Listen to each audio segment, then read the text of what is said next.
tetapi yang kita bicarakan tadi bagaimana menghidupkan sel, bagaimana caranya menghidupkan, memfusikan antara sel tanaman satu dan sel tanaman kedua, ya.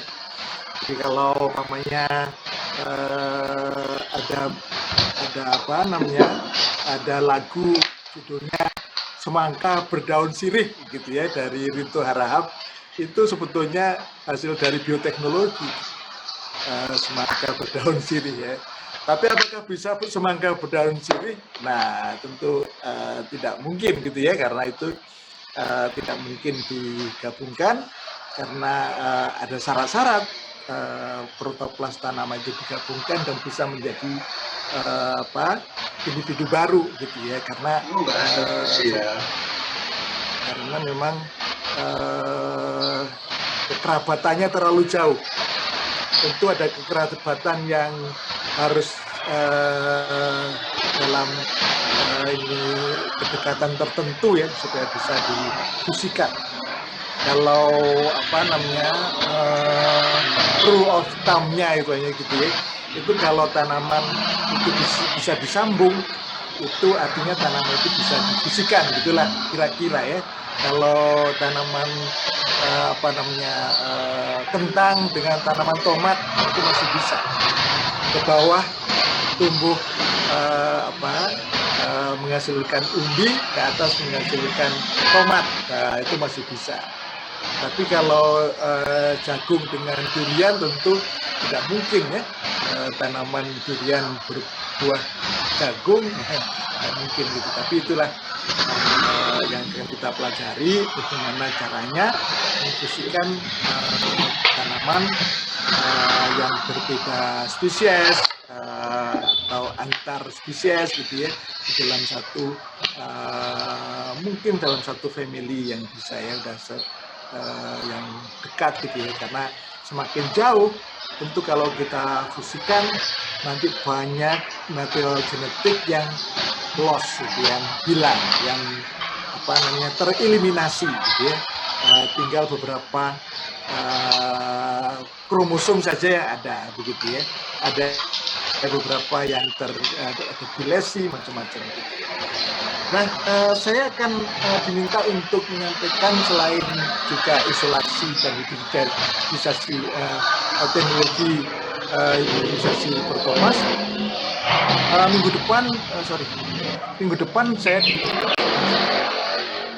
diminta untuk menyampaikan terkait dengan teknologi triploid atau juga kultur endosperm.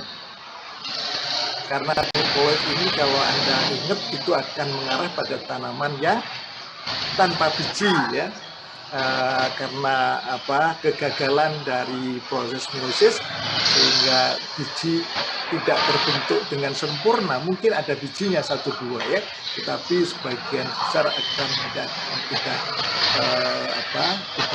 tidak menjadi biji. Definisi yang seedless itu katanya kalau bijinya kurang dari 5 gitu ya, artinya masih bisa keluar menghasilkan biji. Kemudian yang ketiga akan kita diskusikan terkait dengan metabolit sekunder ya, secondary metabolit. Jadi ini banyak tanaman-tanaman yang menghasilkan zat-zat tertentu yang berguna untuk industri, untuk kosmetik gitu ya, dan sebagainya yang harganya sangat mahal, sehingga kita bisa memproduksi ya, menggunakan tissue culture, menggunakan bioreaktor begitu ya, yang menghasilkan macam-macam, menghasilkan protein tentu ya, menghasilkan produksi sekunder yang kita sering dengar ada yang menyebut sebagai molecular farming ya. Itu nanti kita diskusikan bagaimana kaitan juga antara molecular farming dan metabolit sekunder. Jadi itu yang akan kita bicarakan dalam 3 pertemuan berturut-turut dengan saya. Saya ingin aktif gitu ya, supaya saya tidak ngantuk untuk bicara sendirian di depan komputer gitu. Sekarang membayangkan segera ada di depan saya dan kita bisa komunikasi secara interaktif ya.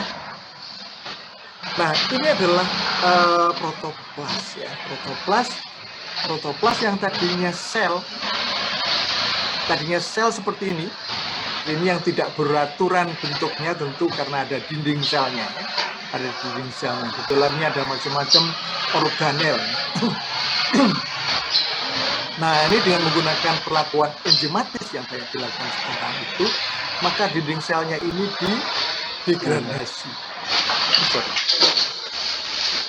didegradasi. Pada saat dinding sel degradasi, dia akan hanya dilindungi oleh yang disebut sebagai membran plasma.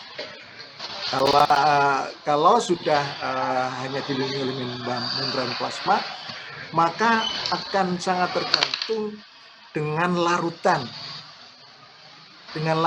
yang ada di sekitar protoplas itu. Oleh karena itu protoplas itu harus berada di dalam satu medium yang isotonik yang sama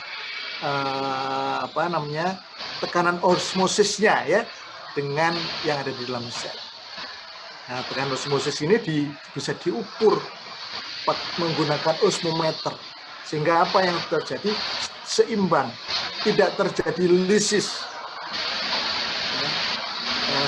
Organnya tetap ada di dalam protoplas yang dilindungi tadi oleh membran plasma. Kenapa? Karena di membran plasma itu nanti ada yang plasmodesmata ini ada terus gitu ya. Sehingga ini kan biasanya dipakai untuk interaksi dengan antar sel ya, untuk masuknya banyak pompa H+ ya, Na dan K dan H+ yang tentu membutuhkan energi untuk menarik ke dalam gitu ya, mengeluarkan keluar itu di dalam satu membran plasma. Nah, oleh karena itu bentuknya akan menjadi bulat begini nih. Kalau dari daun geranium warnanya hijau begini, daun kentang hijau. Tapi kalau kukumber yang warnanya merah tentu ini juga akan warnanya merah. Ini tergantung sumber protoplas. Ya. Nah, hanya mengingatkan saja sekalian terkait dengan sel tanaman. Sel tanaman yang Anda ketahui ada yang besar, ini adalah vakuola. Yang penting adalah Anda perhatikan adalah material genetik ya, kita arahnya adalah ke breeding ya. Material genetik ini di mana saja? Di mana saja material genetik itu ada di kloroplas, ada di inti sel, ada di mitokondria, dan ini beberapa hasil dari ekspresi DNA dari 3 organel ini seringkali berinteraksi. Dan kalau kita ingat bagaimana kloroplas ini berada di dalam sel tanaman, dia sangat conserve. Karena menurut evolusi, kloroplas ini sebetulnya adalah termasuk mitokondria juga, adalah organisme yang otonom dulunya, kemudian masuk di dalam sel tanaman dan kemudian melalui evolusi yang panjang sehingga terintegrasi menjadi bagian di dalam sel tanaman. Itu katanya begitu ya. Jadi ini organel tanaman termasuk banyak sekali di sini ada Golgi, ada Berisom, ada macam-macam. Nah, ini kalau kita lihat lebih dalam lagi terkait dengan dinding selnya ya. dinding selnya itu Anda bisa lihat ini adalah sel ini vakuola begitu ya. Ini ada plasmodesmata gitu ya, ada organelnya itu ya. Dan ini dilindungi oleh selulosa ya. Ada selulosa, hemiselulosa begitu ya. Tetapi antar sel ini bisa melekat karena apa? Jadi dari antar sel itu juga melekat karena apa? Karena pektin ya. Pektin yang melekatkan antar sel ini. Jadi kalau pektinnya ini didegradasi, maka sel ini akan akan terpisah satu sama lain, tidak terikat lagi karena pektinnya dihilangkan.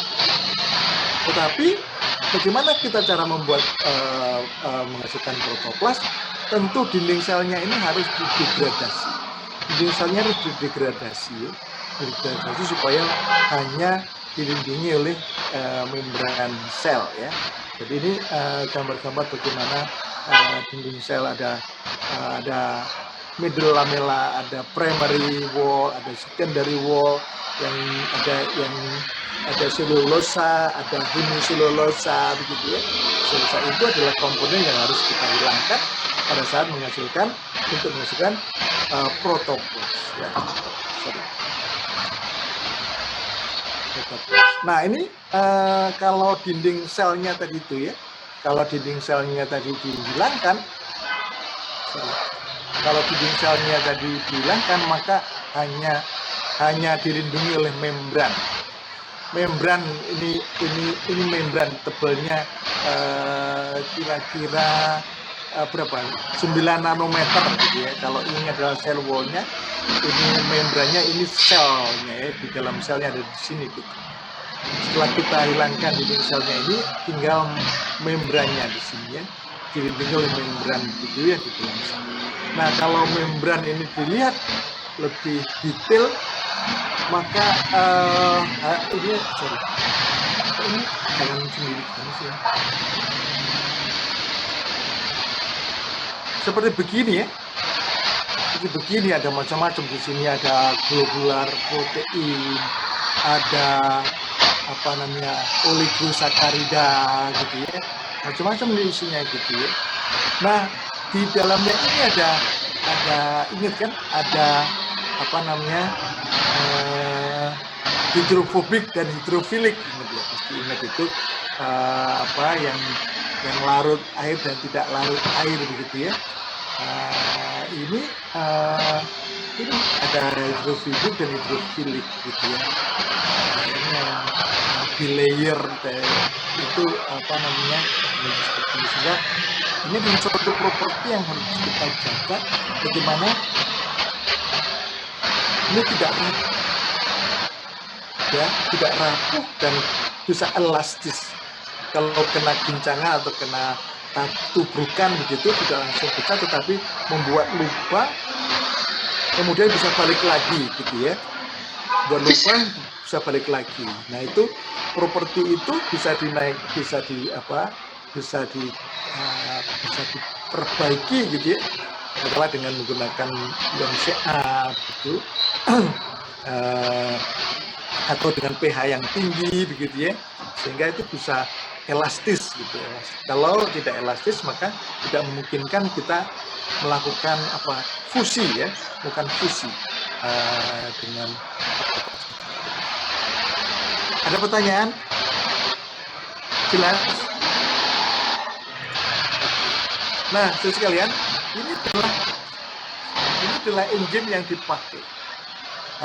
Saya bilang tadi ada selulase, ada hemiselulase, ada pektinase. Ini adalah enzim. Pektinase tentu untuk memeserasi ya.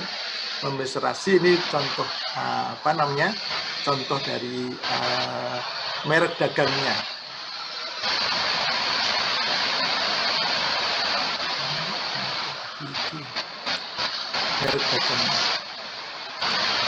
Merek dagangnya dan organisme yang menghasilkan gitu ya, yang diproduksi gitu. Ini adalah enzim yang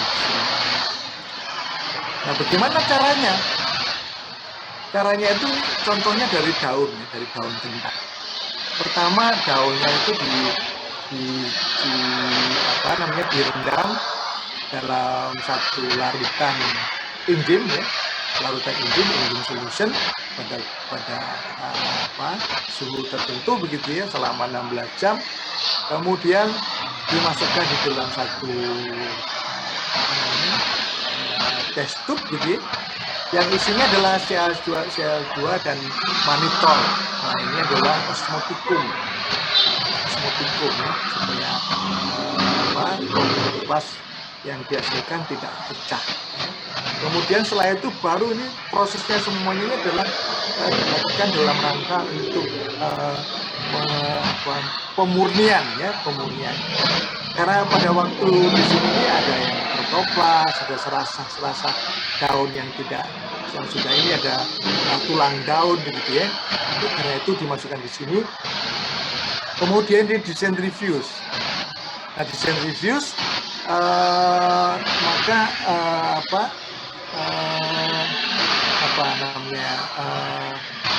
kloroplas biasanya ada di atas. Kloroplas biasanya di atas.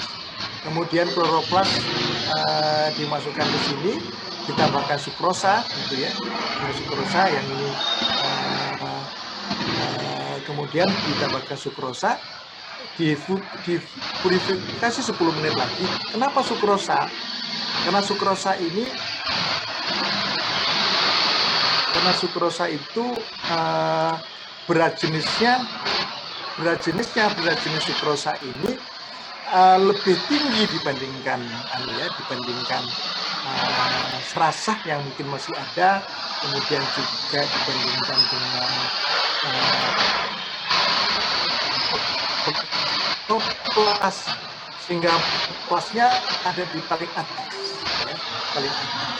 Jadi ini membuangnya ini yang kita ambil ya, yang kita buang ini adalah enzimnya, karena enzim ini racun ya, untuk tanaman toksik gitu ya, kita hilangkan, kemudian menghasilkan protoplas. Inilah protoplas.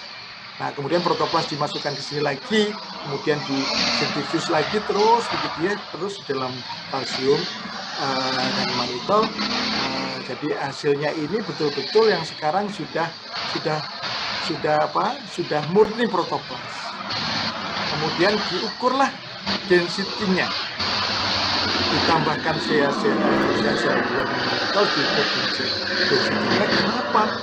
Karena pada saat dikulturkan nanti itu density itu sangat penting. Kalau umpamanya 300.000 protoplas per mililiter gitu ya, itu harus cukup seperti itu. Bagaimana caranya? Ini adalah gambar. Jadi daunnya tadi itu dengan skalpel ya, yang dibaliknya gitu. Kalau daunnya begini ya, dibalik begitu, kemudian yang baliknya itu yang kita gores dengan skalpel seperti ini, yang rapat saja gitu ya. Habis digores kemudian ditutupkan lagi seperti begini, kemudian kita tutup semuanya ini. Tutup semuanya dengan daun supaya semua permukaan ini kena larutan enzim ya. Setelah itu jadilah protoplas seperti ini. Jadi seperti begini, setelah 16 jam biasanya setelah kita goyang-goyang begini, larutan ini menjadi hijau. Kemudian tulang-tulang daun ini akan kelihatan terdegradasi, berwarna hijau keputihan begitu ya, yang hijau ke bawah gitu. Inilah kemudian kita buang kita endapkan, kemudian kita buang enzimnya ya, baru kemudian purifikasi. Nah, ini adalah caranya mengukur density ya, menggunakan alat yang namanya hemocytometer ya. Hemocytometer ini besarnya ini sebesar gelas preparat. Di dalamnya ada seperti begini, ada garis-garis begini. Tapi sebetulnya kalau Anda lihat di mikroskop, ini adalah kubus begini ya, panjang, lebar, tinggi gitu ya. Ada yang 1 x 1, ada 1 x 1 mm. isinya ya, volumenya, atau 1 kali 10 pangkat min 3 mm.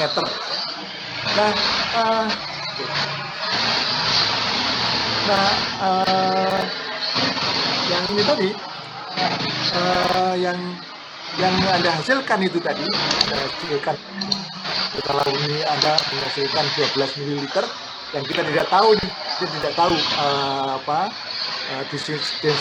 density-nya. Ini kemudian kita buat sampel struktur gitu, karena akan kita buat 1 ml kita tambah 9 ml, nah, 1 banding 10 gitu ya, 1 banding 9 gitu ya, 1 dalam 10 ml. Nah, ini kemudian kita masukkan di dalam di sini. Nah, nanti akan kelihatan protoplas itu tersebar di sini, dalam kotak-kotak ini. Inilah yang kita hitung, protoplas kotak 1, kotak 2, kotak 3 dan seterusnya kita hitung dan nanti kita lihat rata-ratanya. Katakan rata-ratanya 3,2 protoplas. Ya. Itu mengandung arti apa? 3,2 protoplas per 10 pangkat min 3 ml kan? Ya, per 10 pangkat 3 ml. Atau kalau dijadikan mililiter, 33.200 protoplas per mililiter.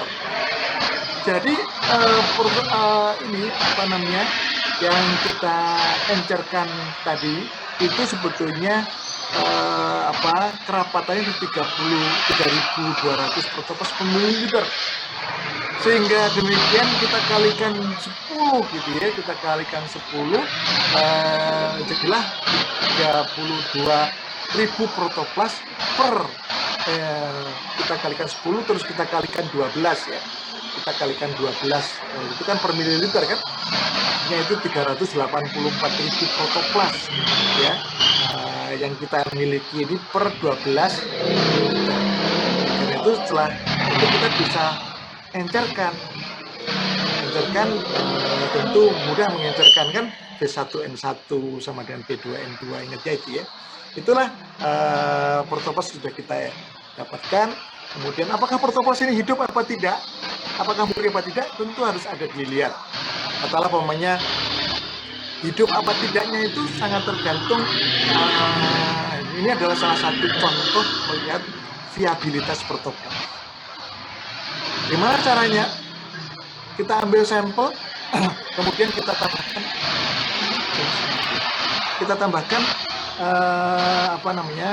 FDA ya, fluorescent diacetat 0,1%. Nah, nanti kita masukkan ke protoplas. Yang protoplas viable itu ini nanti warnanya merah ya. Kalau viable itu FDA ini akan dipotong oleh enzim. Karena enzimnya ini tentu masih tentu hidup ya. Kalau hidup artinya protoplas itu hidup gitu. Kalau hidup dia akan memotong FDA menjadi kompon yang berwarna fluoresen gitu ya. Fluoresen yang kita bisa lihat di mikroskop, warnanya itu green yellow color gitu. Tapi yang non viable itu protoplas itu mati akan berwarna merah gitu. Jadi itu nanti dalam satu bidang pandang mikroskop yang kelihatan ini berapa. Nah, kemudian bisa juga kita lihat dengan apakah betul-betul bulat atau masih lonjong gitu. Kalau lonjong tentu masih ada masih ada silulosanya. Oleh karena itu ini kalau pakai bahan ini, kalau cover white ini akan ada warna biru ya di sekitar protoplas. Jadi itu protoplas yang kita hasilkan. Ada pertanyaan? Ada pertanyaan kah? Saya izin Pak. Ya. Terkait pengujian viability itu, apakah yang sudah diuji ini akan digunakan lebih lanjut atau memang tidak berfungsi? Ya, yang sudah diuji tentu tidak kita buang saja, karena ini kan sampel ya. Karena ini kan sampel. Karena ini sampel. Karena kalau udah dimasukin FDA tentu udah mempengaruhi kemampuan beregenerasi kan, itu kita buang. Artinya yang kita miliki itu memiliki sekian persen. Jadi kita hitung berapa persen yang hidup, berapa persen yang mati. Kalau sebagian besar hidup, kita teruskan, kita kulturkan. Kalau yang mati lebih banyak, wah ini 90% mati, tentu isolasi DNA kita nggak betul gitu ya.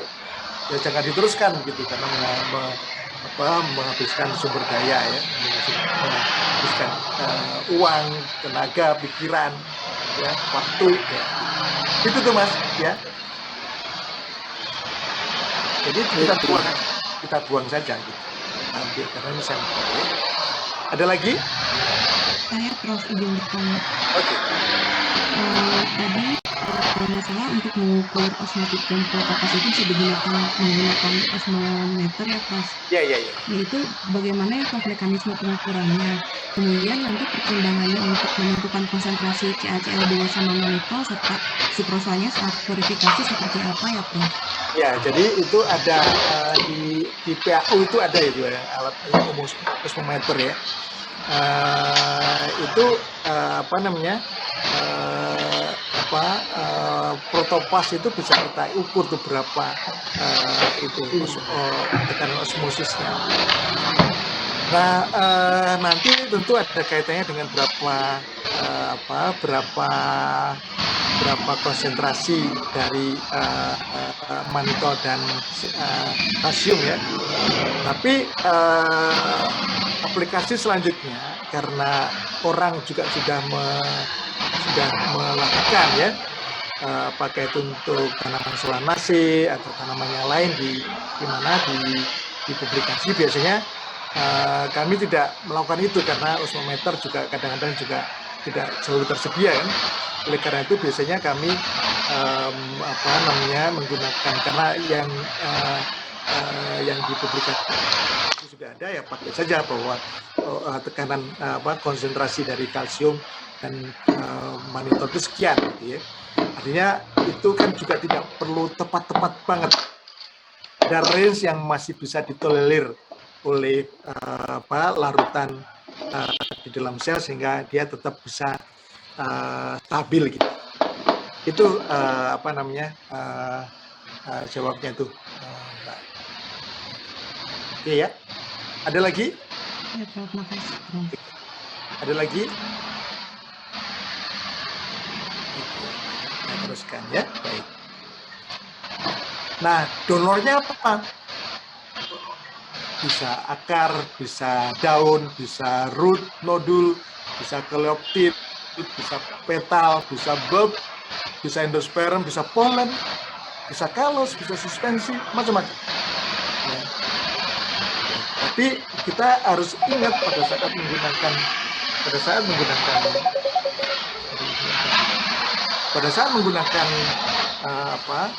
menggunakan bahan ini, kita harus tahu bahwa apakah dia bisa beregenerasi apa tidak. Katakanlah umpamanya leaf ya, daun, bisa saja daunnya ini daun kalau kentang, bisa daun kentang bisa beregenerasi. Tapi kalau daun pisang itu diambil protoplasnya bisa menghasilkan protoplas. Tapi publikasi selama ini tidak memungkinkan, belum ada gitu yang bisa meregenerasikan daun protoplas dari daun pisang untuk menjadi tanaman. Kalau pisang biasanya harus dari embryogenic cell suspension. Kita harus membuat embryogenic cell suspension yang yang biasanya langsung bisa jadi embrio ya. Itu salah satu pilihan seperti itu. Artinya pemilihan ini selain bisa digunakan, tetapi juga harus mempertimbangkan apakah penggunaan sumber protoplas itu sudah dikerjakan orang dan terbukti berfungsi. Nah, kalau kalau kita mungkin di negara subtropis, di negara temperate di Eropa begitu ya, kita bisa mengambil sumber eksplan protoplas itu bisa dari greenhouse, kemudian bisa disterilisasi sebentar gitu ya, apalagi pada saat winter begitu ya, diambil dari rumah kaca begitu. Tapi di tempat kita di Indonesia tentu di tropis susah itu ya untuk bisa steril ya, kadang-kadang daunnya kita sterilisasi tetapi sampai daunnya mati pun bakterinya masih tetap ada gitu ya. Oleh karena itu seringkali menggunakan jaringan in vitro ya, karena juga selain steril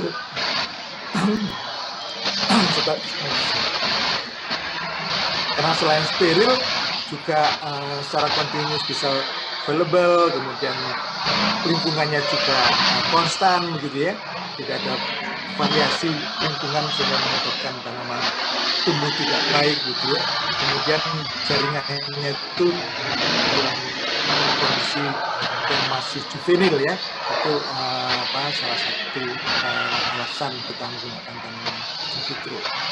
Jadi ini banyak sekali yang mempengaruhi, ada jenis tanaman tentu ya, donor tanaman tentu, physiological stage, pucuk sama daun bagian bawah atau ini mungkin berbeda tipe tisunya juga mungkin digunakan juga mempengaruhi juga kondisi pertumbuhan juga begitu ya. Anda bisa tumbuhkan di rumah kaca atau tumbuhkan di tempat lain barangkali juga beda gitu ya, atau di ruang AC yang panas sama ruang AC yang dingin atau dingin sekali gitu ya, di groove chamber gitu ya, termasuk enzyme treatment, termasuk treatment sebelum isolasi, bisa dikupas dulu epidermisnya, bisa diinkubasi dalam gelap dulu, macam-macam begitu ya yang dilakukan. Nah, ini tergantung yang kita hadapi seperti apa. Nah ini contohnya ya. Kalau kita menggunakan kombinasi enzimnya saat ini kombinasi enzimnya 1, 2, 3, 4, 5 seperti ini ya, enzimnya ya. Ini Unusuka R10 digabungkan dengan meserozim, kemudian ada Unusuka 1,5 bergabung dengan bakteriase ditambahin selulase gitu ya. Terusnya ada 4 kombinasi. Kalau kita lihat kita pakai untuk isolasi DNA, isolasi protoplas, maka hasilnya macam-macam. Ada yang 15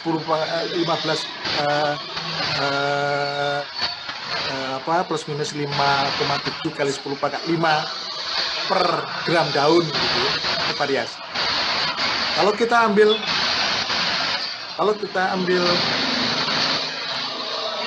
salah satu dari komposisi ini, kemudian kita menggunakannya untuk mengisolasi berbagai klon dari Solanum, hasilnya juga berbeda-beda. Hanya untuk menunjukkan saudara sekalian bahwa konsentrasi dan juga jenis kombinasi dari enzim termasuk jenis tanamannya juga menentukan ya protoplas yang kita. Nah kemudian kita lakukan kultur ya, kulturnya tentu protoplas yang 364.000 tadi itu mungkin bisa encerkan. Kalau encer terpaksa harus kita sintesis lagi untuk memekatkan ya, sehingga protoplas bisa menjadi 3 sampai 10 pangkat 5 protoplas per mililiter.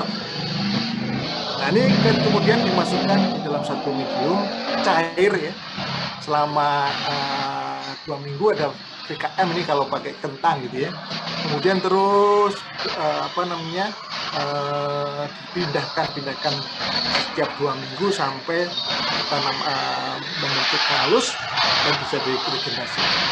Nanti pada saat 2 minggu mulailah cell wall terbentuk, dinding sel mulai terbentuk karena tadi hanya dilindungi oleh oleh dinding sel, maka akan terbentuk membran sel dan juga bersamaan juga akan terjadi ada pembelahan sel ya.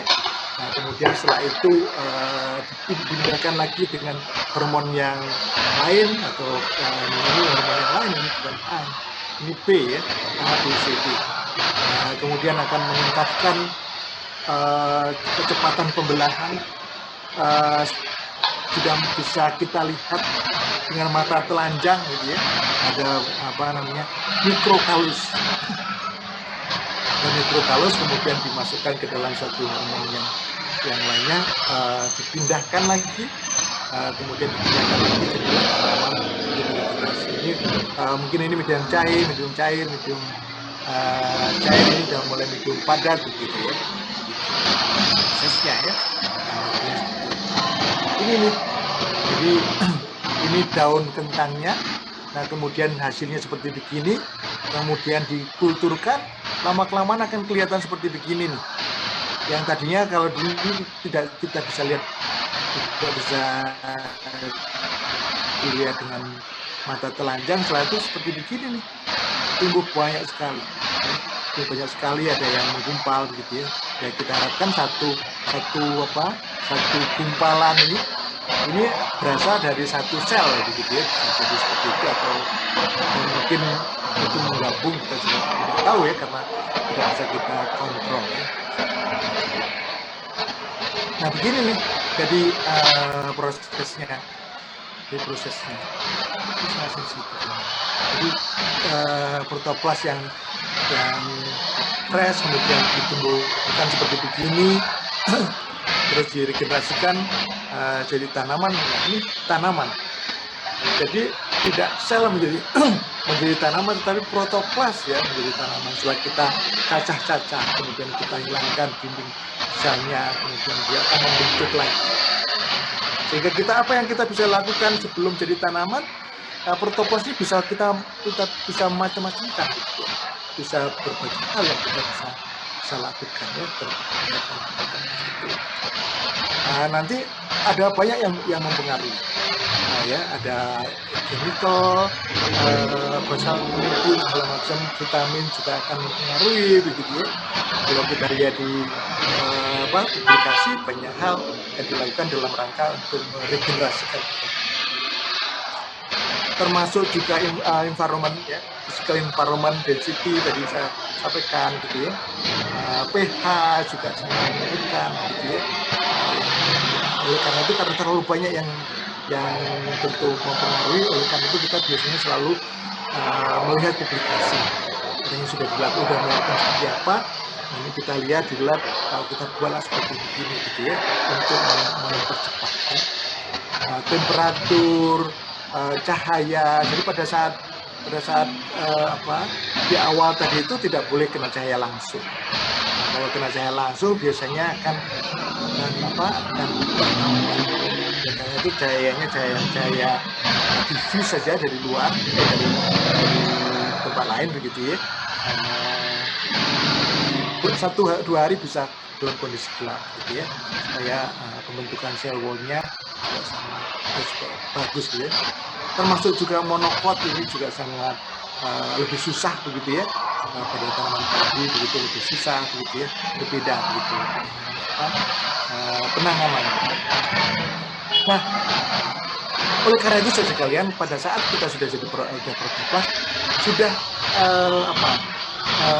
sudah seperti bakteri gitu ya, sudah tidak ada lagi hambatan fisik dari protoplas itu terhadap untuk memasukkan material genetik yang lain. Alga bisa masuk, nukleus bisa masuk, mitokondria bisa masuk, kromosom bisa masuk, rhizobium bisa masuk, azotobacter bisa masuk, apa saja bisa masuk ya. segala macam bisa masuk di dalam protoplas karena hanya dilindungi oleh membran plasma. Contohnya orang berusaha memasukkan resipium ke dalam protoplas padi, gitu ya. Supaya apa? Supaya protoplas padi menjadi tanaman padi yang sudah ada resipiumnya, gitu mungkin kan, supaya ada gen nif yang bisa memproduksi resipium bintil-bintil akar supaya bisa menambah nitrogen dari udara. Hanya begitu ya, supaya pemupukan nitrogen lebih efisien. Bisakah? Sampai saat ini belum bisa. Sampai saat ini karena mungkin perbedaan yang sangat lebar, gitu ya, antara resipium dan padi, sehingga tidak memungkinkan menginfeksi sel padi. Gitu. Apa saja yang kita bisa lakukan? Kita nanti juga DNA juga lebih mudah ya, virus juga lebih mudah ya. Kita mungkin nanti akan berbicara terkait bagaimana DNA kita bisa masukkan, atau potongan dari kromosom ya, potongan dari kromosom kita masukkan, atau protoplas kita gabungkan, betul ya. Baik. Nah, oleh karena itu kita akan bicarakan terkait dengan hibridisasi somatik ya. Karena dengan hibridisasi somatik itu kenapa diperlukan? Karena sudah tidak ada barrier lagi. Jadi bisa interspesifik, ada intergenerik, ada interkingdom, bisa kita lakukan. Tidak ada hambatan fisik lagi ya. Apakah bisa diekspresikan apa tidak? Ya tentu itu tadi tergantung kedekatan dari kalau wide hybridization tentu juga ada banyak yang datang juga dengan hybridization. Tentu tanaman-tanaman yang bisa kita lakukan hybridisasi. Kalau tanaman itu tidak ada pembungaan atau bunganya steril ya, tidak memungkinkan adanya hibridisasi secara seksual, atau tidak kompatibel, atau ada keinginan kita untuk mentransfer gen-gen sitoplasma. Sitoplasma itu umpamanya ingat ada CMS ya, cytoplasmic mircelarity, mandul jantan yang di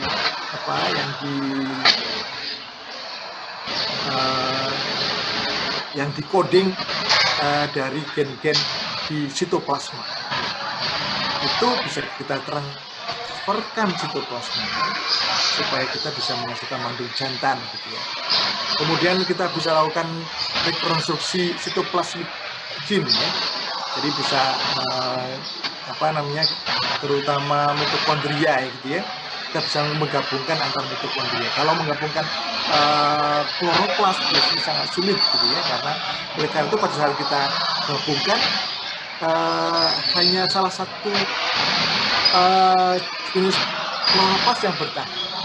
Yang lain itu sorting out, mati atau tidak bisa berkembang gitu ya.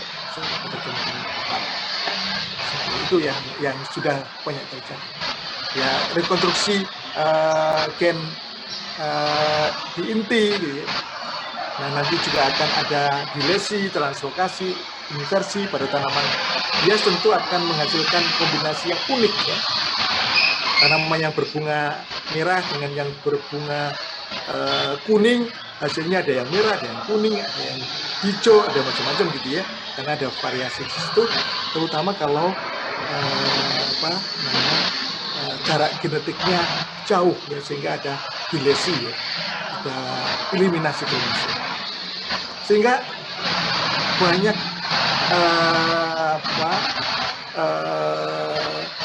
variasi ya, bentuk variasinya menjadi sangat tinggi, tapi juga memungkinkan ada kimera gitu ya. Kalau pada saat kita gabungkan begitu kemudian tidak menjadi satu sel tetapi ada sel yang lainnya ikut segala macam, sehingga pada saat menjadi tanaman tidak dari satu sel tetapi bisa jadi dari beberapa sel gitu ya.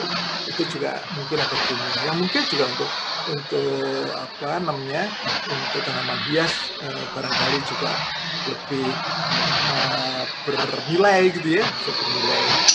Siapa tahu ada yang spot-spot merah atau spot-spot putih gitu ya, atau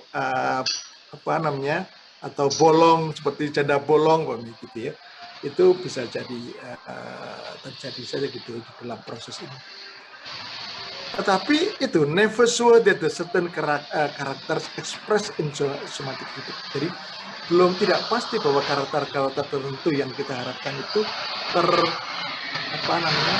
terekspresi. Jadi karena tadi itu ya variasi yang sangat tinggi. Yang penting lagi karena regenerasi dari protoplas itu seringkali memang sulit gitu ya. Oleh karena itu studi terkait dengan regenerasi tanaman, regenerasi protoplas itu penting. Kita bisa membuat protoplas, kita bisa memfusikan, tetapi tidak bisa meregenerasikan sama saja, karena produknya itu adalah tanaman. Berbeda kalau nanti kita bicarakan terkait metabolit sekunder, kita bisa membuat bioreaktor karena tidak perlu tanaman tetapi sel ya. Ada pertanyaan? Nah ini sekalian bagaimana cara memfisikan. Nah, seperti apa nanti cara memfisikan nanti selanjutnya ya. Ini adalah bagaimana cara memfisikan satu dan sel yang lain bergabung kemudian mendekat dan kemudian menjadi satu sel. Kalau merah sama hijau pasti akan kelihatan begitu ya, nanti akan bergabung misalnya bergabung ya. Nah ini prosesnya ini protoplas, kemudian ini ada bergabung, ini sebagian tentu tidak bisa semuanya bergabung ya. Sebagian bergabung, sebagian tidak. Oleh karena itu setelah jadi tanaman seperti begini, ada yang hasil fusi, ada yang tidak kan. Harus ada cara mengevaluasi, menentukan. Tapi yang penting dia sudah bergabung, rate dari gabungnya itu juga kita bisa lihat kalau menggunakan mikroskop gitu ya. Kita bisa lihat berapa persen kemudian setelah itu diregenerasikan menjadi tanaman, dan ini adalah tanaman budidaya somatik kandidat ya, harus kita evaluasi lagi. Ada yang A dengan A, gitu. Kalau tanaman A dengan tanaman B bisa jadi A dengan A atau B dengan B. Nah, yang kita inginkan adalah A dengan B ya, atau juga A dengan B gitu ya, AAB gitu ya, karena ada 3 protoplas yang bergabung jadi satu. Variasinya menjadi sangat banyak. Nah, ini adalah salah satu contoh dalam bahasa Jerman ini, tomat dan kentang ya, kita gabungkan ke bawah menghasilkan kentang, ke atas menghasilkan tomat. Tapi karena biasanya tomatnya menjadi jelek karena terpengaruh, kentangnya menjadi jelek karena terpengaruh adanya tomat, sementara kentangnya tomatnya juga jelek karena terpengaruh oleh tanaman kentang. Tapi yang penting apa? Yang penting gen-gen tertentu yang ada di tomat atau yang ada di kentang yang kita inginkan di dalam tomat atau di kentang sekarang sudah di dalam satu tanaman. Ya kita harapkan tanaman ini fertil ya. Sehingga apa yang dilakukan setelah itu? Kita bisa melakukan backcross ya. Backcross kalau inginnya yang kentangnya kita backcross ke kentang beberapa kali supaya yang sifat-sifat tomat yang tidak kita inginkan kita bisa hilang. Gitu ya. Ini juga salah satu contoh bagaimana jeruk yang diploid dengan jeruk haploid. Jadi ini ada dari kalus kemudian ini juga dari galus, tapi dari tanaman haploid atau berasal dari apa namanya serbuk sari ya, serbuk sari. Ini protoplas digabungkan satu menjadi tanaman hibridasomatik yang triploid. Ini 2N, ini 1N menjadi 3N yang triploid. Sehingga ini adalah bisa menjadi tanaman tanpa biji ya, buahnya tanpa biji. Itu salah satu. Ya. Nah, ini adalah salah satu contoh. Ini apa namanya, bimbingan saya S3 yang sekarang sudah kemudian dia menghibridisasi antara satsuma dan si madu ya, si madu menghasilkan tanaman. Sekarang tanamannya sudah besar gitu. Sudah ini kita ada di Malang, di Telekung ya, di Turing, di Banyuwangi, ada di Cianjur, di sini ada, kemudian ada juga ditanam di Medan sana ya, di Brastagi ya, di Brastagi. Itu udah besar dan tanamannya sudah berbuah dan kelihatan. Ini tadi sel organel masalah pindah. Apa yang terjadi sekalian? Ini kan ada macam-macam tadi ya. Tadi ada apa namanya? Ada organel yang kaitannya dengan material genetik ya. Dan kalau kita lihat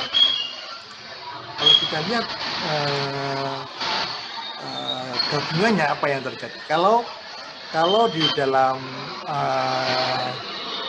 protoplas itu tentu ada apa nih? Ada kloroplas, yang ini kloroplas. Kemudian ada inti, kemudian ini ada mitokondria ya, dan mitokondria yang sini, mitokondria. Nah ini kalau bergabung tentu akan seperti begini ya. Kalau kita hanya melihat materi genetik. Tetapi bisa juga seperti begini, ada yang tidak berfungsi, ada yang berfusi dengan yang sama, homofusi gitu ya. Ada yang fusi seperti begini yang kita harapkan. Ada seperti ini yang tanamannya A gitu ya. Gabung aja dua-duanya tanaman A. Atau tidak berfusi. Yang ini pun juga ada bervariasi. Ada yang tereliminasi kromosom. Kromosomnya tereliminasi. Ya. Kemudian ada yang ini juga kromosom yang hijau yang tereliminasi. Ini kromosom merah yang tereliminasi. Tapi ada juga yang hibrida. Hibrida ini seperti begini nih. Jadi yang tanaman yang seperti begini, kromosomnya yang bergabung itu adalah kloroplas dan mitokondrianya gitu ya. Intinya jadi salah satu, kloroplas dan kloroplas intinya tetap satu, tetapi mitokondrianya mitokondria berasal dari tempatnya. Ini variasinya. Belum ada variasi yang saya sampaikan tadi, ada ini ya, yang kan cukup banyak terkait eliminasi kromosom. Ada yang eliminasi separuhnya, eliminasi seperempatnya, begitu kan, variasinya sama. Nah kita bisa bandingkan ya, persilangan secara seksual dan gabungan hibridasomatik ini. Kalau seksual kita hanya lihat ada reciprocal ya, A dan B, tentu sitoplasmanya yang membawa gen sitoplasma itu adalah dari pihak ibu ya, maternal inherited dari pihak ibu. Oleh karena itu kalau kita ingin bagian maternalnya ini dari yang satunya, maka harus kita kita balik ya, kita balik. Yang jantan tadinya A dijadikan yang jantan jadi B gitu ya. Jadi supaya kita bisa mendapatkan yang satu ya, dari sitoplasma. Jadi ini ada cara perbedaannya ya. Saya menanyakan begitu ya, apa perbedaan yang Anda ketahui terkait dengan perbedaan antara hibridah somatik pada tanaman dengan hibridah seksual. Okay? Nah ini saudara sekalian, kalau ada pertanyaan, kan? Izin bertanya ke saya. Ya. Okay. Kalau ini Pak, misalnya kan tanamannya sudah jadi untuk pelepasan varietas itu, misalnya kalau antar tanaman yang berbeda divisi nanti sama dengan pelepasan varietas yang pada umumnya tergantung komoditasnya, atau dia mengikuti nanti seperti pelepasan. Kalau pelepasan ya kita sampaikan aja bahwa ini adalah hasil fusi protoplas. Ya, kami sudah melakukan pelepasan begitu, nggak masalah bahwa kami melakukan secara bisa somatik dan hasilnya seperti begini, kemudian posisinya seperti begini, jadi diterima juga nggak masalah tuh mas. Itu adalah pelepasan varietas. Ini sekarang sudah di luar negeri, terutama yang terkait dengan bias itu banyak sekali mereka melakukan dan tidak ada masalah. Tidak juga bukan termasuk juga bagusnya itu bukan termasuk transgenik ya, tidak termasuk transgenik karena tidak mengikut sertakan gen-gen yang reporternya begitu ya, karena misi resisten itu tidak ada gitu ya. Dan ini kan persilangan biasa menggunakan teknologi dari tanaman sejenis atau tanaman spesies begitu ya. Tidak bisa kita memasukkan gen dari dalam dari binatang begitu ya, dari bakteri begitu ya, tidak bisa. Lebih aman begitu ya, dari sisi isu terkait dengan biosafety ya, biosafety aman lah gitu ya, dibandingkan transgenik yang menggunakan transgenik. Itu tuh mas. Ada lagi kan? Oke. Nah variasi tadi, oke. Ada yang bertanya? Cuma izin memastikan Prof, di waktu tadi itu fusi protoplas yang hasil itu apakah akan terjadi dua genom inti dengan dua genom mitokondria dan dua genom kloroplas itu Prof, jadi satu sel memiliki dua pasang genom gitu Prof? Apa mungkin terjadi? Iya. Atau akan tetap tereliminasi gitu?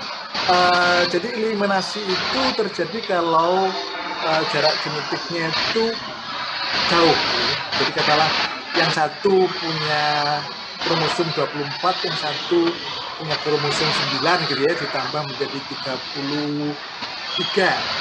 Ternyata kalau jarak genetiknya terlalu jauh, tidak 33 tapi kadang-kadang 30, 29 begitu ya, ada variasi begitu. Tetapi kalau kentang dengan kentang itu kan bisa hidup sebagai tanaman dihaploid ya, 2N sama dengan 24, tetapi dia juga bisa hidup dalam sebagai tanaman tetraploid, 2N sama dengan 4X atau 48. Jadi kalau di hasil gabungan dari sesama tanaman kentang akan tetap jadi gabungan antara seluruh kromosomnya, seluruh kloroplasnya, seluruh mitokondrianya begitu ya, itu bergabung. Kalau mitokondrianya biasanya sama ya, tidak ada masalah begitu. Jadi bahkan kalau di tanaman kentang itu breedingnya itu di level dihaploid ya, di level 2N sama dengan 24. Nah, baru setelah itu digabungkan melalui varian apa namanya itu hibridisasi somatik menjadi tetraploid gitu. Jadi begitu. Oke. Baik, terima kasih Prof. Ada lagi kah? Nah, jadi tadi tuh variasi dari hasil fusi itu bisa jadi karena satu continuously subculture of callus before plant regeneration. Jadi selama sebelum regenerasi tanaman itu kita kan mensukultur terus gitu ya, mensukultur tanaman itu callus itu. Nah, dalam proses subkultur itu bisa jadi ada variasi somaklona. Itu sumber satu. Kedua, tadi itu yang kita terangkan terkait dengan instability combination of genetic material from nuclear cell. Jadi kombinasinya itu tidak stabil karena jarak genetiknya ya remote itulah, remote spesies gitulah ya. Jadi pada waktu digabungkan itu dua inti yang bergabung itu tidak stabil. Baru stabil karena setelah ada proses di situ termasuk eliminasi kromosom-kromosomnya itu gitu ya. Itu yang kedua. Yang ketiga adalah segregasi dan rekombinasi dari sitoplasmik genetik material gitu ya. Saya bilang tadi kalau mitokondria itu bisa ada rekombinasi. Tetapi kloroplast tidak bisa. Jadi kloroplasnya itu selalu sorting out gitu ya. Jadi hanya satu jenis kloroplast yang berbeda. Dan yang ketiga, keempat adalah ini masalahnya adalah cell cycle dari setiap individual protoplast. Ingat nggak cell cycle ya? Ingat cell cycle tidak? Ingat tidak cell cycle? Cell cycle. Siapa yang masih ingat siklosel?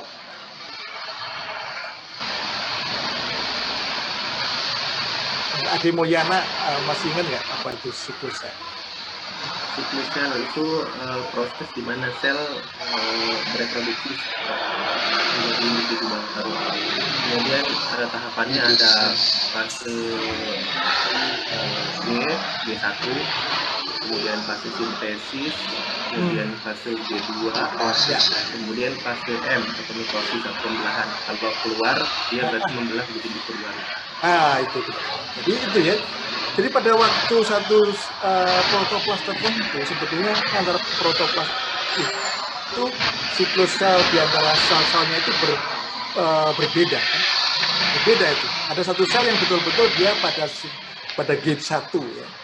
Ada yang gate 2 ya, ada S. Walaupun selnya itu satu ya, tetapi di dalam selnya itu mungkin DNA-nya itu sudah 2 gitu ya. Kan DNA membelah dulu, baru setelah itu selnya membelah jadi 2 gitu ya. Nah, sebelum membelah pada waktu kita isolasi, sementara sel itu sudah fase di 2 gitu ya, belum membelah, sebetulnya DNA-nya ada 2. Sehingga pada saat kita fisikan itu ada variasi juga gitu. Lihatnya ada satu protoplast dengan satu protoplast, tapi sebetulnya isinya yang 1, 2, yang 1, atau sebaliknya, atau 2 dengan 2, sehingga ada hasilnya adalah tetraploid, bisa juga begitu ya. Ada 4 set material genetiknya gitu. Itulah yang menyebabkan variasi genetik yang cukup banyak di dalam hasil fusi. Sehingga kita bisa berupaya untuk menghasilkan hasil fusi itu sebanyak mungkin. Pada waktu saya melakukan fusi protoplast di Paris 11 ya di Prancis, itu saya memiliki ribuan tanaman hasil fusi dan itu bisa bervariasi, dan hasilnya saat tinggal di sana supaya mereka meneruskan hasil fusi itu bervariasi. Jadi bisa sekali fusi udah cukup banyak. begitu variasinya. Nah, sekalian, fusi itu kita definisikan saja menjadi dua, ada fusi secara simetris dan asimetris. Fusi yang simetris itu adalah protoplas dengan protoplas. Yang satu memiliki inti ya, yang satu memiliki inti dan organel yang lain, yang satu juga seperti itu. Tetapi bisa saja kita melakukan fusi yang sifatnya asimetris. Yang satu protoplas yang lengkap dengan protoplas yang tidak lengkap, atau bahkan organel saja. Atau di dalam mikroprotoplas ini kita bisa mengisolasi potongan dari kromosom. Dengan satu TNI tertentu, kita bisa menghasilkan potongan dari kromosom. Bisa setengah kromosom, bisa 3/4 kromosom, atau kromosom yang hilang sedikit begitu ya. Bisa ada 2 kromosom atau 3 kromosom begitu ya. Itu bisa kita lakukan dengan yang namanya mikroprotoplas. Jadi subprotoplas itu bisa sitoplasma, protoplas tanpa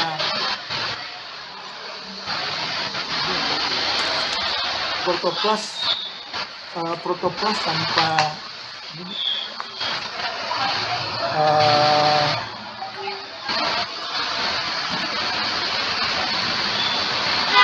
ya ini adalah protoplas tanpa nukleus ya, sitoplasma. Kita bisa membuat seperti itu, membuat protoplas tanpa nukleus. Isinya hanya kloroplas dan mitokondria. Tapi kita juga bisa membuat nukleusnya saja, protoplas tanpa kloroplas dan tanpa mitokondria, atau mitokondrianya saja, atau kloroplasnya saja. Melalui proses lisis, melalui proses sentrifugasi itu memungkinkan seperti itu. Baru setelah itu kita fusikan. Nantilah sebentar ini kita diskusikan bagaimana memfusikan. Bagaimana mendapatkan subprotoplas ini? Ya, kalau kita ingin mempertahankan nukleus, maka kloroplas dan mikrokloroplast dan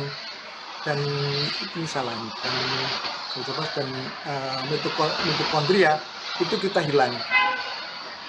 Caranya bagaimana? Biasanya kita memberikan yang namanya bahan kimia ya, ada dioasetat atau rodamin gitu, sehingga yang kecil-kecil tidak kuat ya, dengan menggunakan racun yang kecil-kecil mati dulu. Jadi yang tinggal hanya yang besar, itu nukleus. Ada konsentrasi tertentu kita bisa atur itu supaya kloroplasnya mati, mitokondrianya mati, tetapi nukleusnya tidak. Tapi kalau kita mempertahankan kloroplas dan mitokondria dan intinya kita matikan, maka biasanya kita melakukan dengan cara meradiasi. Ya, meradiasi. Kalau benda diradiasi, maka yang rusak dulu adalah yang besar. Intinya dulu yang rusak. Baru setelah itu yang kecil-kecil, organel yang lain gitu ya, termasuk kloroplas dan mitokondria. Karena itu dengan UV intinya dulu mati, kemudian kloroplas dan mitokondria tetap hidup gitu ya. Jadi itu kita bisa juga atur dosis dari radiasi. Tapi ada juga mikroprotoplas yang saya bilang itu adalah kondensasi dari kromosom, sehingga itu akan menghasilkan segmen-segmen kromosom. Nanti kita lihat fungsinya apa ya. Nah, bagaimana cara memfusikan? Sebetulnya pada waktu kita melakukan fusi tadi, melakukan isolasi DNA tadi, itu ada spontan berfusi gitu ya. Bahkan pada tanaman-tanaman tertentu di soybean atau di alfalfa itu sampai 30% melakukan fusi. Bahkan tidak fusi 1-2 tapi fusi beberapa protoplas yang kita hasilkan menjadi satu. Karena proses fisik itu sampai 2 sampai 4 inti gitu ya, menjadi satu. Itu proses itu bisa saja terjadi, ya. Bisa terjadi. Ada juga yang mekanik gitu ya, mekanik ini tidak banyak dilakukan karena ini juga menggunakan alat yang spesifik gitu ya. Bisa satu protoplas dengan satu protoplas kita gabungkan menggunakan menggunakan alat begitu ya. Tapi yang banyak itu dilakukan dengan ini pH tinggi dan kalsium dan juga dengan polyethylene glycol. Ya, satu lagi dengan nanti kita bahas terkait dengan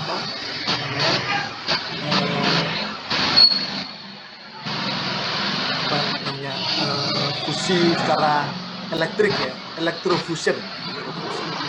Kita bahas itu saja, yang lain kita tidak bahas.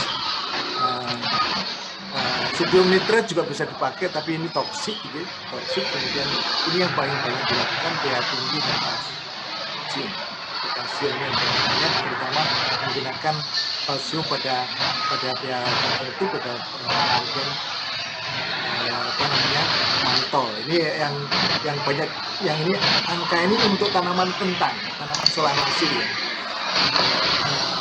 Seperti tanaman modern ya. Ini caranya dengan polyethylene glycol sangat mudah. Apa yang kita lakukan? Anda harus punya petri plastik. Petri plastik.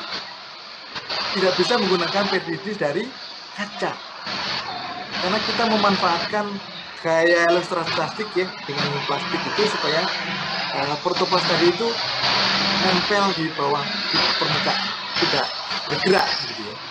Ya ini kan kayak kita ini kan penggaris gitu ya di rambut kita, kemudian ada kertas kita tempelkan begitu kan, terus kertas itu nempel di penggaris gitu ya. Sama dengan di sini, plastik petris itu akan menyebabkan protoplas itu gitu nempel gitu ya di dalam di dasar dari petris. Nah itu protoplas A dan protoplas B itu kira-kira jumlahnya itu sekitar 400.000 protoplas per mililiter. Itu gabungan itu ada pipet ditaruh di tengah-tengah gitu. Gitu ya. Setelah itu di sekitarnya ini nggak kelihatan. Ini kelihatan seperti ini ada samar-samar kelihatannya. Ini sebetulnya campuran protoplas A dan protoplas B. Kemudian sekitarnya ini adalah larutan. Larutan yang isinya adalah PEG 4.000 ini sebanyak 30% konsentrasi ya, glukosa, kemudian kalsium klorid gitu ya, 6,5 pH-nya sekitar 7,5 itu taruh di sini di sekitarnya ini. Atau kebalikannya juga bisa, yang di tengah-tengah ini adalah solution PEG dan kawan-kawan ini, kemudian yang pinggirnya ini adalah larutan protoplas, campuran protoplas A dan B ya. Nah kemudian nanti bahan ini akan bergabung jadi satu. Kemudian kita inkubasi selama 10 sampai 15 menit atau 5 sampai 10 menit tergantung ya. Apa yang terjadi? Ini kalau 30% PEG ini tahu nggak? Itu kental banget. Kental banget itu kayak apa? Kalau Anda membuat agar yang 30 gram per liter tuh setelah setelah di autoclave kemudian masih encernya kayak gitu kekentalannya mungkin agak kental dikit lagi. Nah itu akan membuat jembatan gitu atau nempel gitu ya, nempel protoplas A dan protoplas B itu, atau B dan A, atau kita tidak bisa kontrol ya, dua protoplas itu akan nempel begitu. Nempelnya ini apa namanya itu karena ada PEG tadi itu. Nah pada saat nempel ini masih belum berfusi, nempel aja begitu ya. Ini masih ada nih apa namanya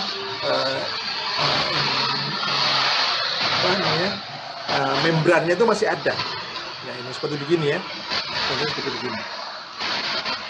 Masih ada nih, masih ada seperti jembatan begini. Nah baru setelah itu kita cuci. Bagaimana caranya? Nah ini yang penting. Anda miringkan begitu, miringkan petridis itu, miringkan ke sini, memang cairannya nanti akan tumpah. Tetapi karena Anda menggunakan petridis plastik, maka protoplasnya masih tetap nempel. Protoplasnya akan tetap nempel di dasar petridis. Nah, bagaimana caranya memfusikan? Itu di cleaning ya, dicuci ya, dicuci dengan larutan manitol dan manitol dan kalsium tadi itu dicuci. Pada saat mencuci itulah jembatan ini luruh gitu ya, luruh. Pada saat luruh A dan B ini, B dan A atau A dan A mungkin ya, itu akan bergabung.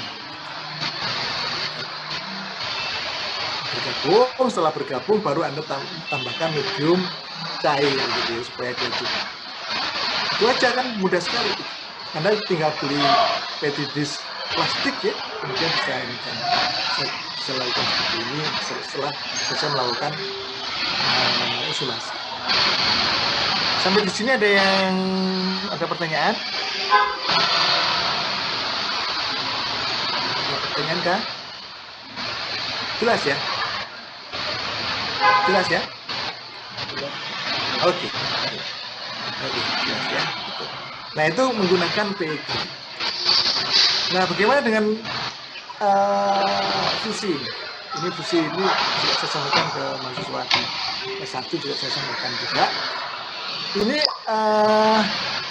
waktu saya di Prancis nih,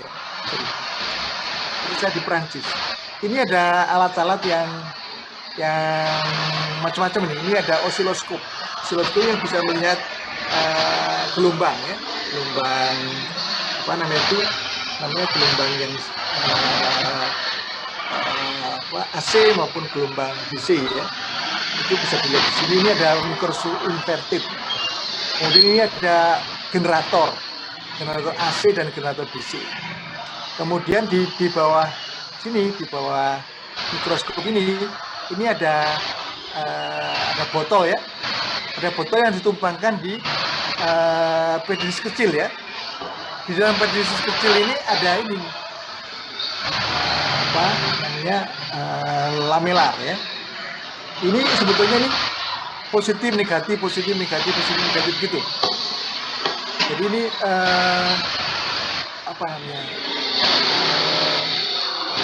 jaraknya antar kawat ini, terbuat dari aluminium yang dilapisi emas gitu ya, supaya konduktivitasnya tidak terlalu besar gitu ya. Ini sekitar 0,1 cm lah gitu ya, 0,1 cm. Ini hanya pemberat nih, botol ini hanya pemberat, ditaruh di bawah di atas ini sebagai pemberat supaya masuk di sini ya. Itu prinsipnya. Ini generator AC dan ada generator DC. Nah nanti protoplas itu ada di sekitar sini nih, ditempel, dimasukkan di petridis kecil ya, kemudian ditempelkan, ditindihkan lamelar ini sehingga protoplas ini ada di antara sini ya. Nah, terus banyak di sini. Nah apa yang kita lakukan?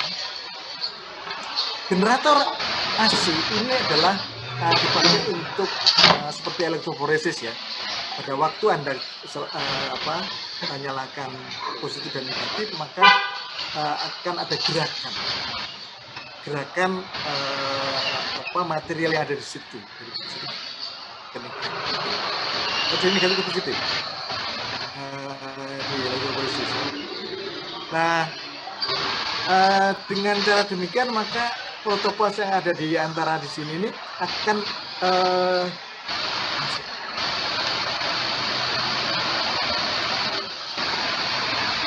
akan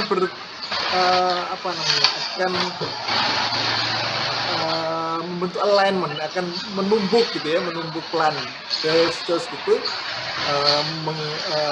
berjajar sini ya, menempel ya. Dia akan bergerak gitu pada saat bergerak karena kerapatannya itu cukup tinggi, dia akan menempel itu. Tapi kalau AC-nya ditinggikan, protoplas itu akan muter-muter begitu. Kalau kita atur begitu voltasenya gitu, dia akan menumbuk satu sama lain gitu. Itu menempel begitu, berjajar, alignment gitu. Secara seperti begini lah.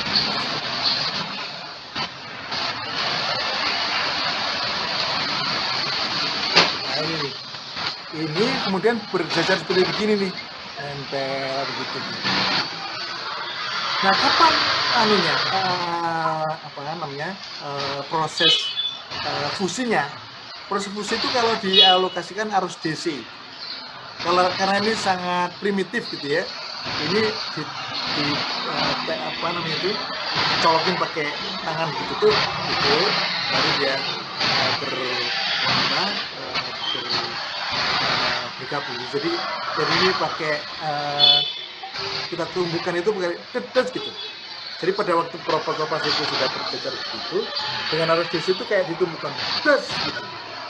Tapi setelah tumbuk begitu arus AC tetap begini, sehingga protoplas itu akan menumbuk dengan protoplas yang satunya, sehingga ada yang pecah, ada yang 3, ada yang 2 gitu ya, yang berfusi. Tentu yang kita inginkan adalah fusi antara A dan B, fusi yang biner ya.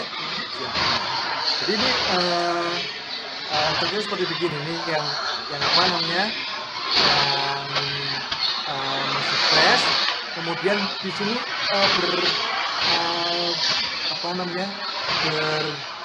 berjajar begitu ya. Setelah itu pada saat difusikan ini akan seperti begini nih. Ada fusi yang 2, ada fusi yang 3 begitu ya. Nah, setelah 5 menit gitu ya, harus dimatikan harus AC-nya juga dimatikan, sehingga seperti begini. Ada yang 3 jadi 1, ada 2 jadi 1 begitu ya. Kalau kita menggunakan tanaman yang berbeda, ada yang putih, ada yang hijau gitu ya, karena kita bisa membuat Nicotiana albinomutan gitu ya. Maka ada yang putih, ada yang hijau, ini bisa kita lihat mana yang fusi heterofusi, mana yang homofusi, mana yang 3, mana yang 2, mana yang 4 gitu ya. Nah, itu tergantung parameter fusinya. Kita harus atur dulu kalau yang tadi itu sudah menghasilkan gitu ya. Itulah hasil fusi dari elektrofusi. Nah, ini kalau digambarkan gitu. Jadi pertama menggunakan arus AC, maka dia akan berjajar. Nah, setelah itu kita aplikasikan arus DC, karena arus AC itu kan harus bolak-balik ya. Kalau arus DC arus yang searah, dia akan bergabung seperti begini.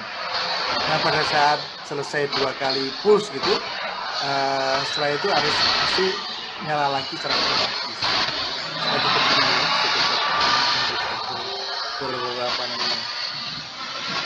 bergandengan gitu ya. Nah, setelah itu kita lepas gitu. Jadi ini seperti itu. Ini kalau ini tadi gambarnya tadi lamina chambernya tadi itu bergabung membentuk alignment gitu, berjajar gitu ya, berjajar. Nah, setelah itu kita akan nah, itu yang terkait elektrofusi. Ada pertanyaan?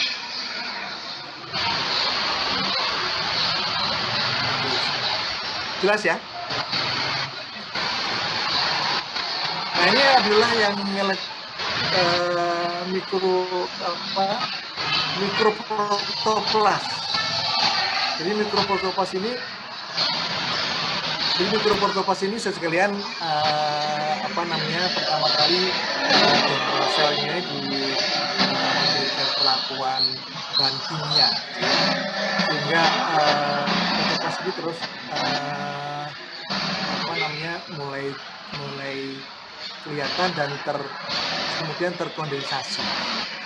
Pada saat kondensasi ini ada yang besar, gabungan antara dua atau lebih kromosom, ada juga yang kecil-kecil, ini gabungan atau potongan dari kromosom gitu ya.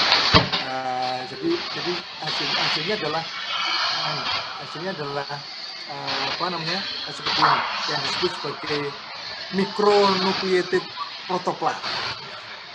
Ini mikronucleated protoplas ini seperti ini, isinya tentu adalah DNA tadi ya, potongan DNA lah. Kemudian setelah itu di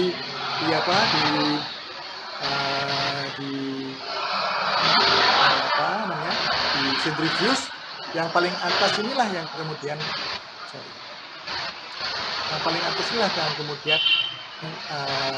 diambil, kemudian disaring gitu ya, disaring atau kemudian jadilah mikroprotoplas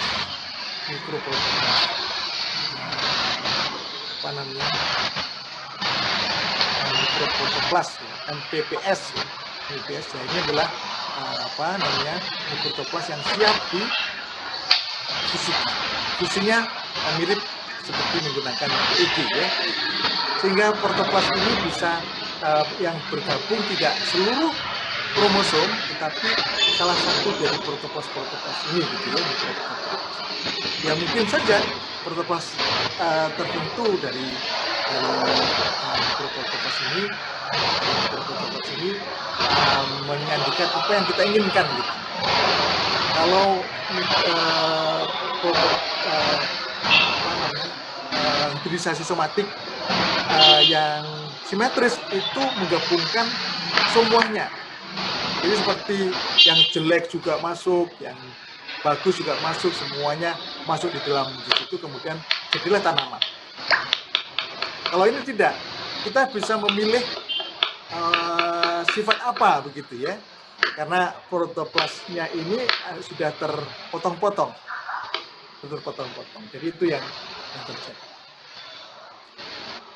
Saya teruskan ini karena waktunya sudah mau habis nih, nanti kita teruskan. Jadi umpamanya begini ya, ini protoplas yang resipiennya, ini protoplas yang dengan protoplas dari mikroprotoplas tadi itu, dia ada ini ada di G2, ini ada sama-sama di G2 ya. Jadi ini nanti akan protoplasnya akan menjadi tambahan 1 ya. Sehingga 24 ditambah 1 yang kita sebut sebagai monosomic division line. Ini adalah karya dari Pak Ramulu, orang Indonesia keturunan Ambon, dua Geningen ya. Sayangnya proyek ini setelah itu tidak kita teruskan di sana. Nah, kemudian ada juga yang satu G1, yang satu G2. Itu G1, yang satu G2 ya. Yang terjadi setelah itu prosesnya, maka karena ini ada di G2, bukan 24 tambah 1, tetapi 24 ditambah 2 ya. Tambah 2 yang tadi yang kita diskusikan terkait dengan siklosel ya. Sehingga ada disomic addition lain. Bisa seperti itu. Nah, ada juga yang terjadi pada saat semuanya ada di G1, pada saat proses dari G1 ke G2, dari 1 ke G2 gitu ya, ini G1 yang mikroprotoplas ini terintegrasi gitu ya, walaupun 24 ditambah 1, tetapi tetap ada 24, tapi sudah ada di sini. Nah, ini bisa kita lihat menggunakan in situ hybridization ya. Dan kita lihat bagaimana salah satu contohnya. Ini salah satu contoh. Tapi waktunya sudah habis, Anda akan praktikum jam 10 ya. Oleh karena itu kita akan lanjutkan sedikit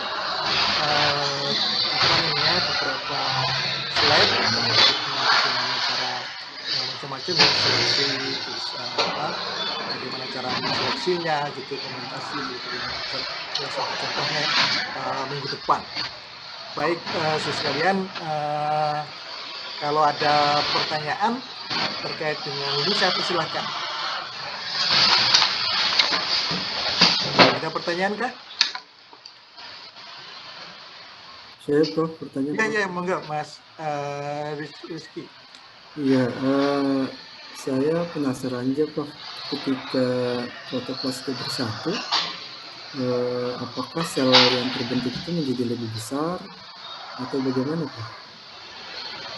Ya, jadi protoplas itu bisa berfungsi ya, baik dari fusi 2, fusi 3, fusi 4, bahkan di kentang itu sampai fusi sampai 7 ya, 7 protoplas. Tetapi ternyata ada batasnya. Pada tanaman kentang pada saat maksimum itu adalah tetraploid. Setelah tetraploid, hexaploid itu sudah mulai berkurang. Pada saat octoploid, tanaman tidak bisa berkembang. Ya. Ternyata ada batasnya. Tidak setelah protoplasnya besar, kemudian terus tanamannya menjadi besar, ternyata tidak seperti itu ya. Pada tanaman kentang paling tidak yang saya lakukan sendiri gitu ya, itu demikian. Ada berbagai tanaman yang tumbuh, kemudian kita lihat jumlah kromosomnya menggunakan OTD-nya ya, menggunakan flow cytometry, akan kelihatan bahwa ini yang octoploid ini tidak bisa berkembang. Ada juga yang mereka tidak bisa bersatu. Yang octoploid itu artinya tanamannya itu akhirnya apa? Yang terjadi adalah tanamannya itu menjadi mixoploid. Jadi kalau Anda ambil sel dari beberapa dari daun gitu ya, ternyata selnya itu ada sel yang diploid, ada sel yang tetraploid, ada yang jadi itu bergabung di situ. Ada yang seperti begitu. Jadi memang banyak perlu dipelajari gitu ya. Apa namanya? Terkait dengan banyak bergabung itu. Sementara ini yang sudah kita ketahui adalah triploid. Ini sudah bagus, sudah jadi tanaman seedless, tanaman lebih bagus. Tetraploid, kalau kita bandingkan antara diploid dan tetraploid pada tanaman kentang, kelihatan bahwa tanaman kentang yang tetraploid itu performance-nya lebih bagus. Tetapi ternyata kalau naikkan lagi itu tidak seperti itu. Jadi gitu Mas Rizky. Baik Prof, terima kasih. Oke. Ada lagi pertanyaan? Oke, kalau tidak ada, saya akhiri sampai di sini. Minggu depan kita teruskan lagi sedikit tentang tentang fungsi protoplas, kemudian kita tambahkan terkait dengan endosperm ya, teknologi untuk menghasilkan triploid. Baik, terima kasih atas perhatiannya. Maaf kalau ada yang kurang jelas gitu ya. Nanti bisa dicamkan lagi. Itu ini tidak ada absennya ya? Absennya bagaimana caranya? Mengisi BAP di IPB Mobile Prof sebenarnya. Oh gitu ya. Saya karena ini tidak masuk di dalam di lecture gitu. Oh ada sorry ada. Sorry ada ya. Saya tambahkan dulu ya, nanti Anda nggak bisa itu. pertemuan ke-8 terkait dengan apa namanya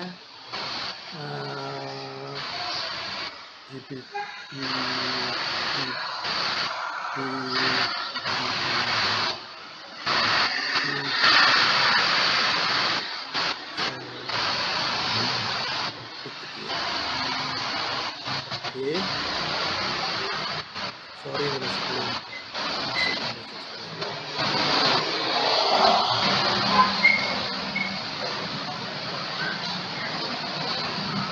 baik sekalian ini silakan mengisi data tadi ya. Baik, saya akhiri. Wassalamualaikum warahmatullahi wabarakatuh. Mohon maaf, Prof. Terima kasih banyak. Prof, mohon maaf, yang diisi baru praktikum, Prof. Yang Oh, kuliah belum. sorry. Waduh, saya nggak ada yang, Ya udah. karena di sini ini perkuliahan loh di sini nih. Perkuliahan Agus Purwito, sudah semati. Keluarnya cuma 13 ya. Bentar. Mengendaring analisis sel molekuler presensi pertemuan ke-8 edit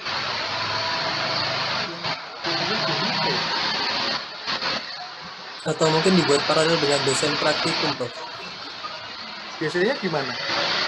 Iya, biasanya satu sesi itu diisi oleh dua dosen sebenarnya, Prof. Oh gitu. Ya mungkin nanti sudah saya konfirmasikan ke Bu Megaya ini, Prof. Kalau mungkin untuk yang Iya KP betul. Yang sebelumnya juga isinya juga 13 orang tuh. Yang sebelumnya ya, Mas. Yang orangnya yang Pak yang Bu Dini Iya. Oke, mungkin salah saya.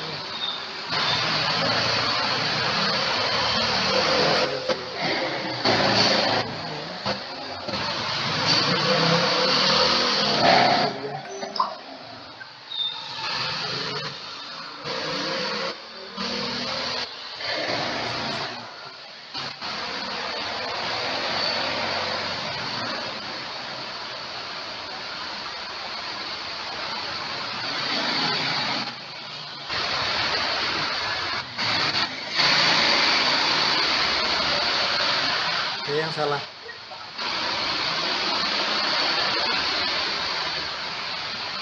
Siap.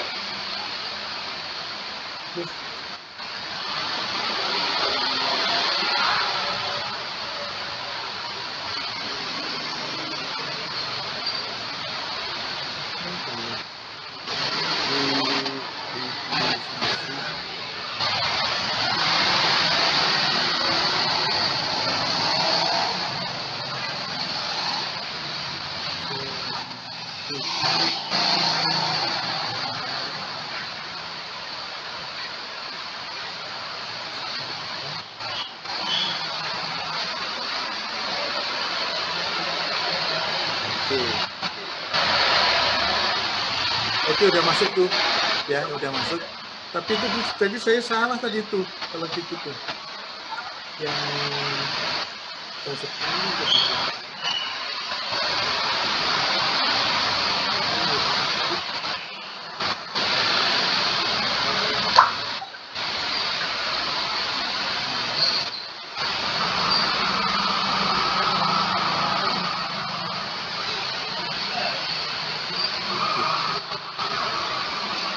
Baik, itu ya udah masuk. Silakan. Saya rasa itu saja, Bapak sekalian, teman-teman. Mohon maaf kalau ada kata yang salah. Saya Assalamualaikum warahmatullahi wabarakatuh. Waalaikumsalam warahmatullahi wabarakatuh. Terima kasih, Prof. Terima kasih banyak, Prof. Terima kasih, Prof. Terima kasih, Prof. Terima kasih, Prof.